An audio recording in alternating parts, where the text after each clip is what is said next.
ഒരു നീണ്ട ഇടവേളയ്ക്ക് ശേഷം കാലഹരണപ്പെട്ടു എന്ന് വിശ്വസിച്ച ജീവിതയാത്രയിലെ ഏതോ ഏടുകൾ തേടി ഞാൻ എൻ അക്ഷരത്തറവാട്ടിലേക്ക്.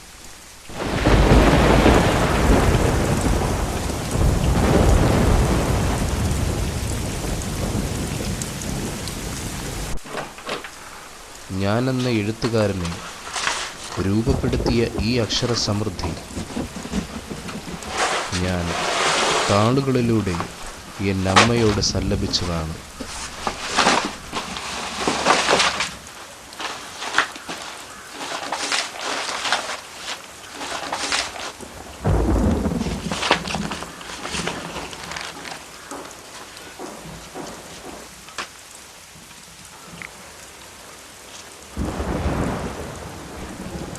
ഈ ചിന്തകൾ ഇന്ന് സത്യമായി മാറിയിരിക്കുന്നു.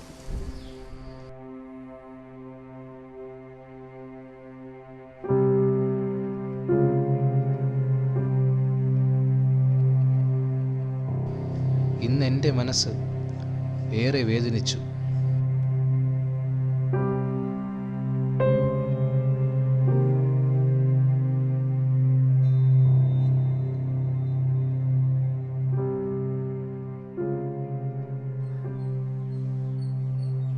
ഇല്ല ഇല്ല, ഇവിടെ ആരുല്ലടാ. ആർക്കറിയാടാ? ശരി ശരി.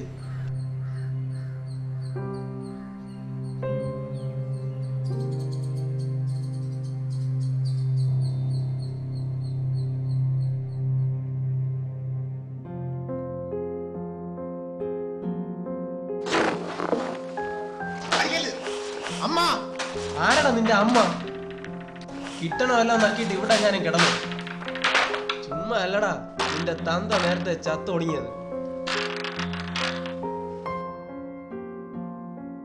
ആ മനസ്സിൽ രണ്ടാമച്ഛൻ വരുത്തിയ ആഴത്തിലുള്ള മുറിവ് തുന്നിച്ചേർക്കാനാണോ അവനതിനടിമപ്പെട്ടത്? അറിയില്ല.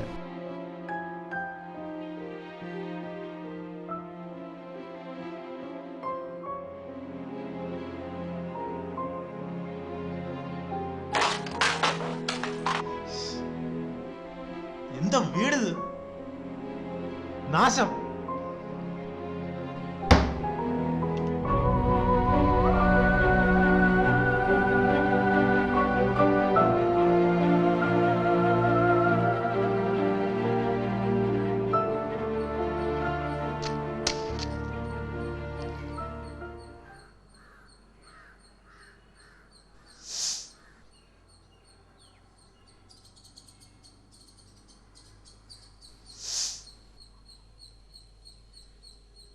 അളിയ വിഷ്ണു, ഡേ, നമുക്കിന്നൊരു കമ്മൻ സ്റ്റഡി നടത്തിയാലടാ. നീ അമ്മാരും കൂടെ വിളിച്ചോണ്ടോ? ഇല്ല ഇല്ല, ഇവിടെ ആരുല്ലടാ. ആർക്കറിയാടാ? ശരി ശരി.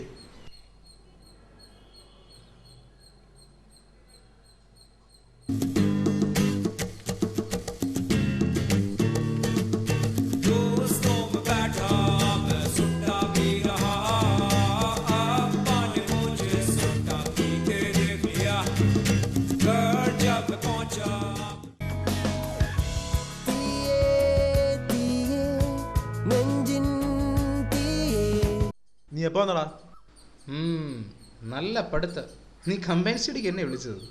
ഓ, വാടാ പഠിക്കാം. ജോസും പ്രേമനും എവിടെ? നീ ഒന്ന് വിളിച്ചു നോക്ക്. ഞാൻ വിളിക്കാടാ.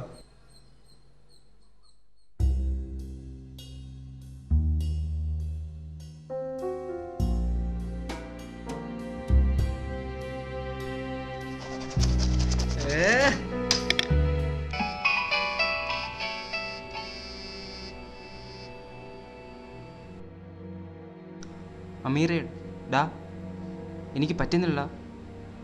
മിക്കവാറും എഴുതേണ്ടി വരും. എൻ്റെ കൈയെല്ലാം വിറയ്ക്കുന്നു.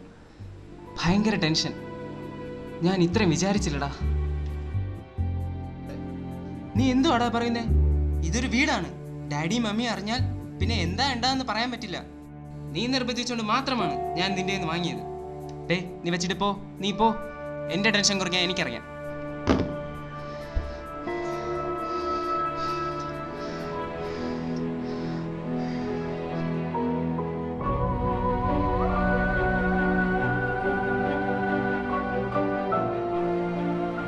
ടെൻഷൻ മാറാൻ ഇതിലും വില കുറഞ്ഞ മരുന്നില്ല. ഡാ, അടുത്ത ആഴ്ച 10ാം ക്ലാസ് ബോർഡ് എക്സാമാ. പഠിക്കുന്നതെല്ലാം മറക്കുന്നു. എനിക്കാണെങ്കിൽ ഭയങ്കര ടെൻഷൻ. നീ ഇത്ര ടെൻഷൻ അടിക്കേണ്ട കാര്യമൊന്നുമില്ല, നമ്മളൊക്കെ ഇവിടെ കൂളായിട്ടല്ലേ ഇരിക്കുന്നത്. നിങ്ങൾക്ക് അങ്ങനെ പറയാം. ടേമിനൽ എക്സാമിന് 85% മാർക്ക് വാങ്ങിച്ച് എന്നെ അടിച്ച് തൊലി വിളിച്ച ഡാഡിയാ. പേടിക്കണ്ട, വഴിയുണ്ട്.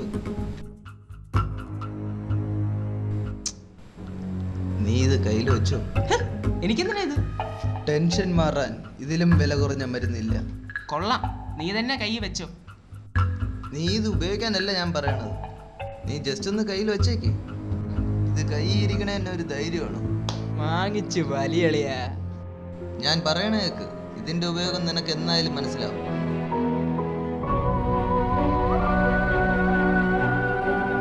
സമ്മർദ്ദം. ഒറ്റവാക്കിൽ സമ്മർദ്ദമാണോ അറിയില്ല. ആ ജോസെ, നീ എവിടെ നിൽക്കുന്നു? ആ ശരിടാ, ശരി, ഓക്കെ ബൈ. ആ ഡാ, അവൻ ചെക്കപ്പ് കഴിഞ്ഞ് ഹോസ്പിറ്റലിൽ വന്നോണ്ടിരിക്കുക. ഡേയ്, എന്തോന്ന് ചെക്കപ്പ്? ആ വന്നിട്ട് ചോദിക്കാടാ. ബാലു, നീ പ്രേമനെ കൂടെ വിളി. അവൻ വരുമെന്ന് എനിക്ക് തോന്നുന്നില്ല. അവൻ ഏതെങ്കിലും പെണ്ണിൻ്റെ കൂടെ ആയിരിക്കും. പ്രേംചന്ദ് എന്നാലും സിഗരറ്റിന്റെ കളർ പൂർവ്വം അറിഞ്ഞൂടാത്ത എന്നെ നീ സംശയിച്ചല്ലോ. ബീച്ചിലേക്കോ? നീ എന്നെ കൊച്ചാക്കല്ലേ? You see I have lots of money. നമുക്ക് വല്ല റിസോർട്ടിലോ പബ്ബിലോ വല്ലതും പോവാം. അവിടെ നീയും ഞാനും മാത്രം. കാമുകിയുടെ ഒരു തരത്തിൽ, ഞങ്ങളോട് മറ്റൊരു തരത്തിൽ. ആഡംബരത്തിന്റെ പുതുവഴികൾ തേടുന്നതാവാം, അറിയില്ല. ഓക്കേ ഗായ്സ്, ഞാൻ പോകുന്നു. ഒരു സിഗരറ്റ് എന്നിട്ടോടാ. കൂടി ഐറ്റമാണ് മച്ചാ. ലോക്കലൊക്കെ കളഞ്ഞിട്ട് വല്ലപ്പോഴും ഇതൊക്കെ യൂസ് ചെയ്യും.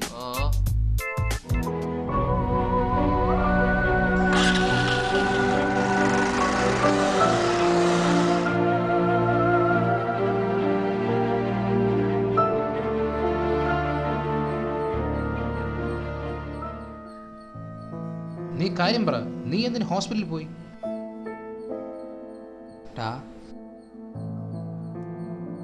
എൻ്റെ ലങ്സിനെല്ലാം പ്രോബ്ലം എന്നാ പറയുന്നത്. ഡോക്ടർ പറഞ്ഞു ഇങ്ങനെ പോയാൽ ക്യാൻസർ ആകും. ഇനി എന്ത് ചെയ്യണം? ഇനി എന്ത് ചെയ്യാനാ, ഈ വലി നിർത്തണം. നടക്കുന്ന കാര്യമെല്ലാം പറയടാ. എടാ, നിങ്ങളുടെ ഉദ്ദേശം എന്താണ്? സിഗരറ്റ് വലിക്കല്ലെന്ന് എത്രയോ പ്രാവശ്യം ഞാൻ നിങ്ങളുടെ അടുത്ത് പറഞ്ഞിട്ടുണ്ട്. അന്നല്ല നിങ്ങൾ എന്നെ കളിയാക്കി. ഓ, അവൻ്റെ ഉപദേശം തുടങ്ങി.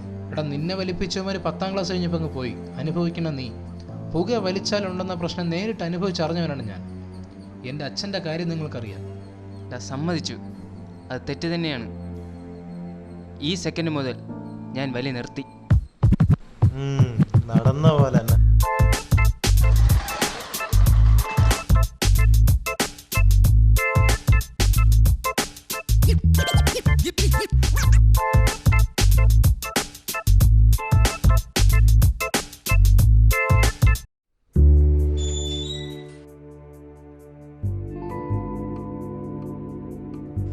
പൈസ ശരിയായില്ല.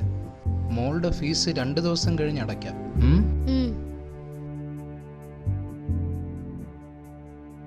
മോൾ അച്ഛന് മരുന്ന് കൊടുത്തോ? മരുന്ന് കൊടുത്തു, പക്ഷെ കഴിക്കുന്നില്ല. എനിക്ക് മരുന്നേ വേണ്ട. എനിക്ക് വേണ്ടതെന്ന് നിനക്കറിയാം.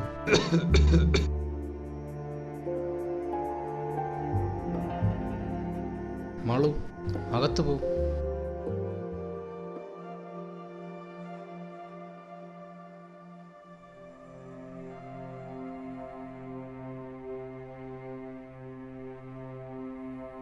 അഞ്ച് വർഷമായില്ല അച്ഛൻ ഇങ്ങനെ കിടക്കുന്നു.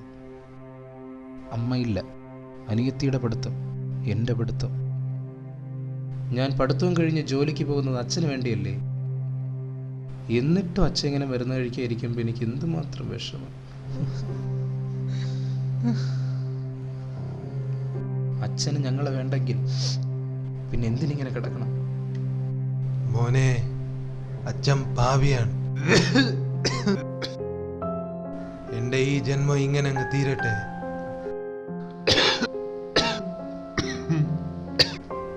മോനെ, ചുമ എന്നേക്കുമായി കേൾക്കാതിരിക്കണമെങ്കിൽ നീ മരുന്നല്ല തരേണ്ടത്. നിനക്കറിയാലോ.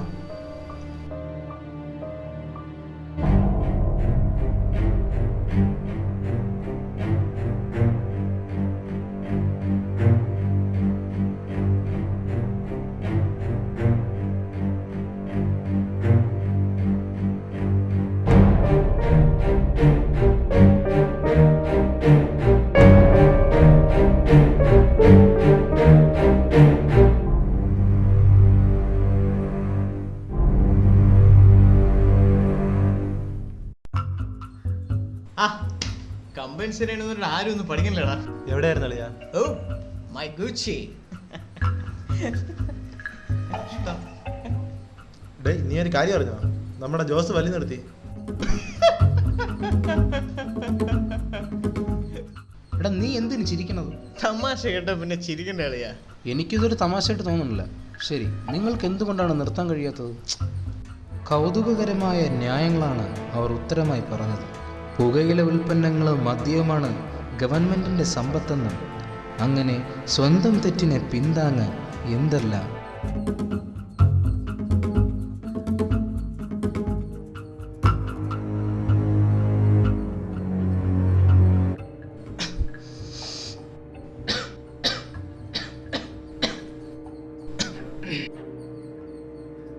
ഡേ, ഇവിടെ ഇരുന്ന് വലിക്കരുത്. നീ പുറത്തു പോ.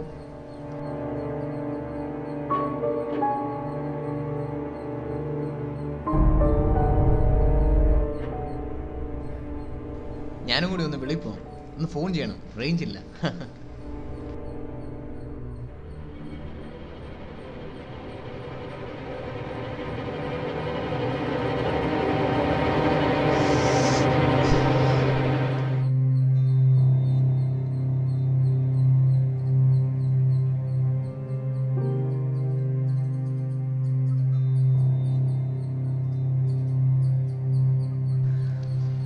നീ ഇപ്പം എണീറ്റ് പോയാൽ പിന്നെ ഒരിക്കലും തിരിച്ചു വരാൻ കഴിയില്ല.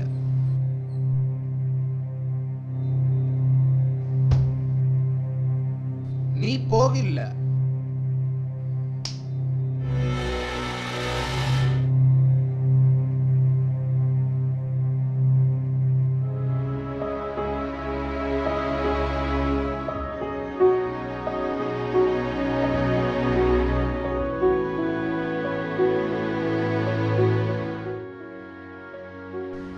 ഞാൻ അവനെ അടിച്ചില്ല. അവിടുത്തെ ചുറ്റുപാടാണ് അവനെ പ്രേരിപ്പിച്ചത്. അപൂർവമായി ചിലർക്ക് മാത്രമേ ഇതിൽ നിന്ന് മോചനം നേടാൻ കഴിയുന്നുള്ളൂ. മറ്റുള്ളവർ സ്വയം ചിതയ്ക്ക് തിരികൊളുത്തുന്നു.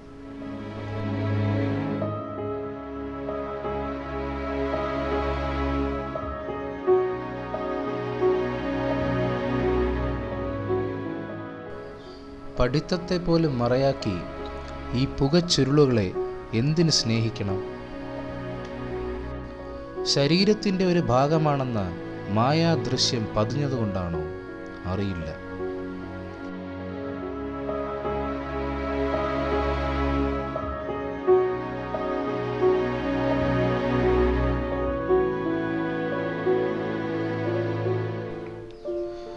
എൻ്റെ സുഹൃത്തുക്കളിൽ ആർക്കെങ്കിലും എൻ്റെ അച്ഛൻ്റെ സ്ഥിതി ഉണ്ടായാൽ അതെനിക്ക് തടയാൻ കഴിഞ്ഞില്ലല്ലോ, അല്ലെങ്കിൽ ഞാൻ ആ പാപത്തിന് കൂട്ടുനിന്നില്ലേ എന്ന ചിന്ത എന്നെ ജീവിതാന്ത്യം വരെ വേട്ടയാടും.